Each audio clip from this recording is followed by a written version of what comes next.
The phase shift of a graph is the measure of how far the graph has shifted horizontally.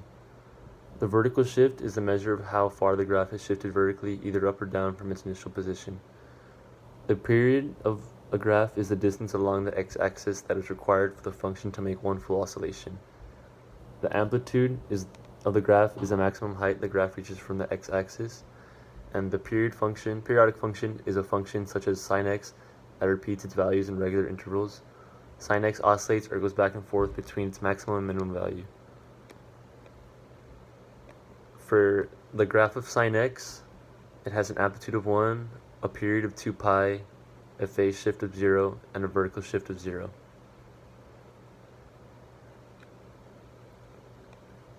As a varies, so does the vertical maximum and minimum values of sine. So when a equals 1, the graph has an amplitude of 1.